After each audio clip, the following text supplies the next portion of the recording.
Hey again, welcome back from the long weekend. Hope everyone is doing well. It's Mr. Lohn, and I'm excited to be with you again for another week of Read Alouds. Like I've said before, just one of the highlights of my day is being able to share different stories with the students in the school, give you guys a little chance to kick back, relax, and enjoy a tale or an adventure. And we're going to do a story today by Martin Jenkins called The Emperor's Egg. And away we go.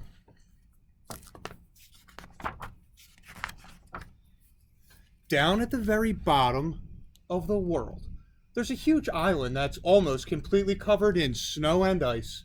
It's called Antarctica, and it's the coldest, windiest place on Earth. The weather's bad enough there in summer, but in winter, it's really terrible.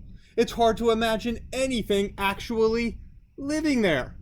But wait, what's that shape over there? It can't be. Yes! It's a penguin. It's not just any old penguin either. It's a male emperor penguin, the biggest penguin in the world. And he's doing a very important job. He's taking care of his egg. Male emperor penguins are about 4 feet tall. The females are a little smaller. He didn't lay this egg himself, of course. His mate did that a few weeks ago. But very soon afterward, she turned around and waddled off to the sea. That's where female emperor penguins spend most of the winter, swimming about, getting as fat as they can, eating as much as they can, and generally having a very nice time, as far as you can tell. Emperor penguins eat mainly fish and squid and tiny shrimp-like animals called krill. And that leaves the father penguin stuck on the ice with his egg. Now, the most important thing about egg sitting is to stop your egg from getting cold. That means it has to be kept off the ice and out of the wind. But what better way to do that than to rest it on your feet and tuck it right up under your tummy, which is just what the father penguin does.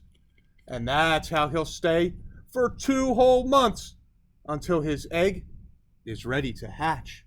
Can you imagine it? Standing around in the freezing cold with an egg on your feet for 2 whole months? What's more, there's nothing for the father penguin to eat on land. So that means 2 whole months with an egg on your feet and no dinner. He can't go off to the sea to find food. He can't get breakfast or lunch or snacks. I don't know about you, but I'd be very, very miserable. Luckily, the penguins don't seem to mind too much. They have thick feathers and lots of fat under their skin to help keep them warm. And when it gets really cold and windy, they all snuggle up together and shuffle over the ice in a great big huddle. Most of the time, the huddle trundles along very, very slowly. But sometimes, when the penguins get to a particularly slippery slope, they slide down it on their tummies, pushing themselves along with their flippers, always remembering to take care of their egg and trying hard not to bump into each other.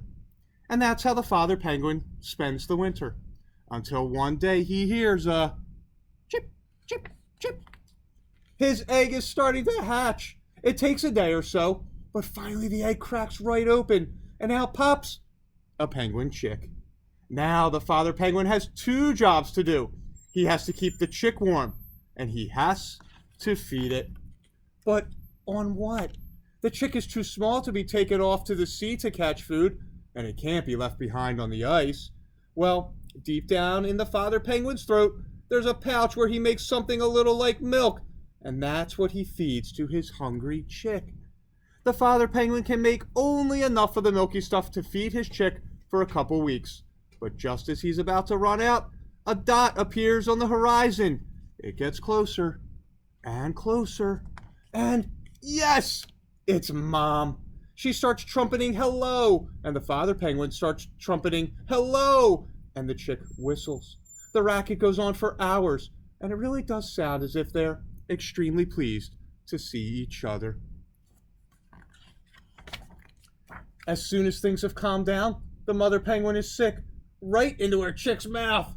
Yuck, you might think. Yum, thinks the chick, and gobbles it all down. It's the mother's turn to take care of the chick now, while the father sets off to the sea for a well-earned meal of his own. About time, too. So isn't that neat, boys and girls? We took a little picture book and we can learn a little bit about emperor penguins and how they're raised and hatched and the different roles of the moms and the dads in making sure that the baby penguin is hatched. Always be looking to learn from your reading. McGinn will be back with more books as this week goes along. It's great to be with you as always. Have an awesome night.